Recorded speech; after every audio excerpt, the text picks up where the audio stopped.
Assalamualaikum warahmatullahi wabarakatuh.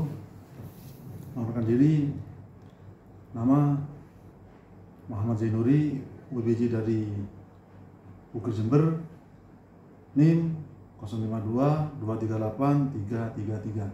Mohon izin Bu dosen menjawab tugas 2. Apa beda sistem penyuluhan dengan sistem agribisnis dalam kegiatan penyuluhan?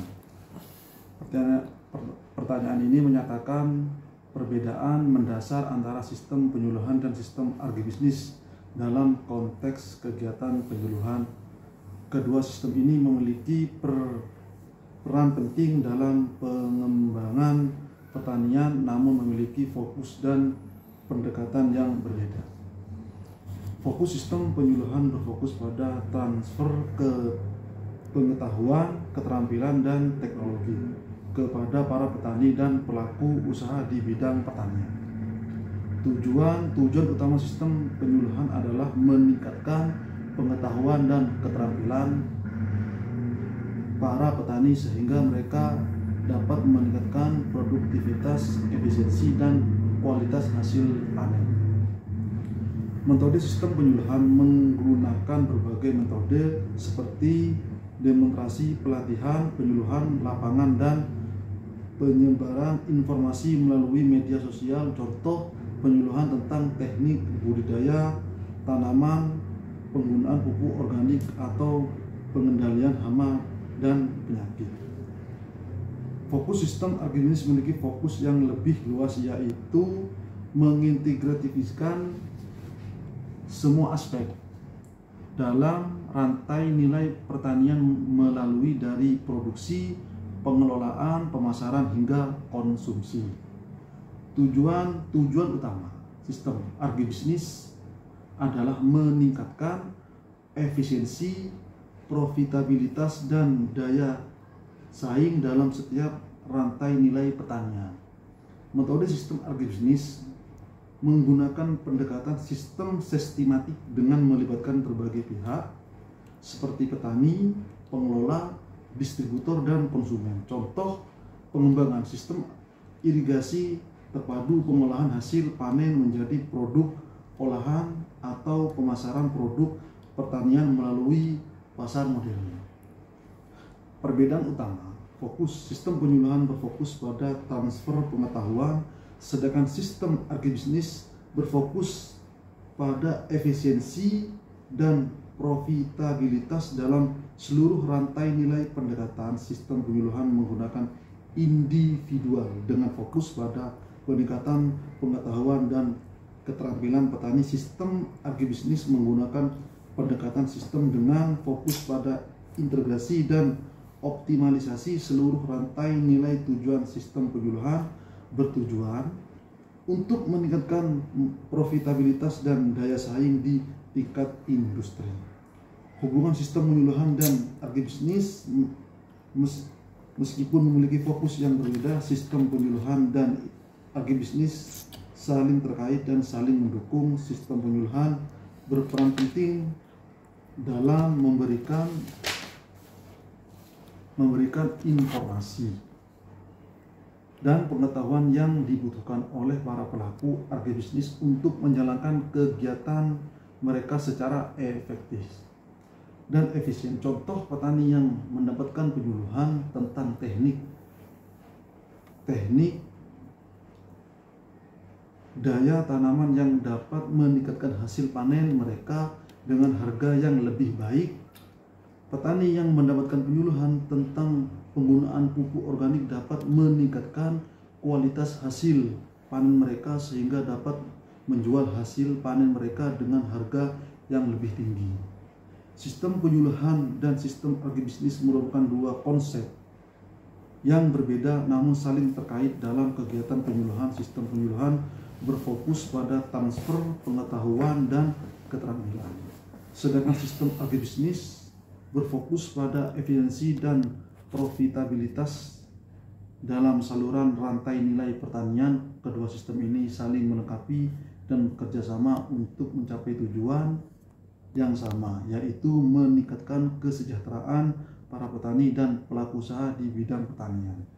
Sistem penyuluhan dan sistem agribisnis memiliki perbedaan yang mendasar dalam fokus pendekatan dan tujuan. Sistem penyuluhan pada transfer pengetahuan dan keterampilan kepada petani, sedangkan sistem agribisnis berfokus pada efisiensi dan profitabilitas dalam seluruh rantai nilai pertanian. Kedua sistem ini saling melengkapi dan bekerja sama untuk meningkatkan kesejahteraan petani dan pelaku usaha di bidang pertanian. Soal mengapa penting memahami sarana penyuluhan.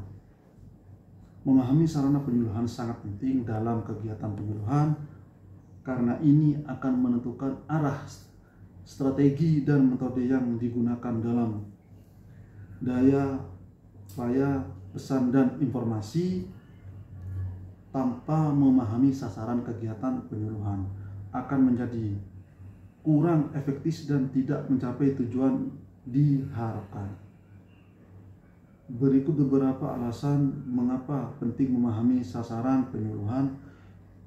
Membuat pesan yang relevan. Memahami sasaran penyuluhan memungkinkan penyuluh untuk merumuskan pesan yang relevan dengan kebutuhan pengetahuan tingkat pemahaman sasaran. Pesan yang relevan akan lebih mudah diterima dan dipahami oleh sasaran sehingga lebih efektif dan mengubah perilaku dan meningkatkan pengetahuan. Memilih metode yang tepat memahami sarana penyuluhan membantu penyuluh memilih metode penyampaian yang pesan yang tepat. Misalnya jika sasaran adalah petani muda yang terbiasa dengan teknologi, metode penyuluhan yang menggunakan media digital lebih efektif dan ringan yang metode dibandingkan dengan metode konvensional seperti ceramah. Menentukan evaluasi yang tepat memahami sasaran penyuluhan membantu penyuluh menentukan indikator keberhasilan dan metode evaluasi yang tepat. Evaluasi yang tepat akan membantu penyuluh mengetahui sejauh mana kegiatan penyuluhan dan mencapai tujuan dan membantu dalam melakukan perbaikan di masa yang mendatang. Meningkatkan efektivitas penyuluhan dengan memahami sasaran penyuluhan dapat fokus pada kebutuhan dan permasalahan yang dihadapi oleh sasaran. Hal ini akan meningkatkan efektivitas penyuluhan dan membantu sasaran dalam mendapati tujuan mereka. Membangun hubungan yang baik. Memahami sasaran penyuluh membantu penyuluh membangun hubungan yang baik dengan sasaran. Penyuluh dapat lebih memahami kebutuhan dan harapan sasaran hingga dapat memberikan layanan yang lebih baik dan membangun kepercayaan. Memahami sasaran penyuluh sangat penting karena hal ini akan menentukan arah, strategi, dan metode yang digunakan dalam penyampaian pesan dan informasi. Tanpa memahami sasaran, kegiatan penyuluh akan menjadi kurang efektif dan tidak dapat mencapai tujuan yang diharapkan.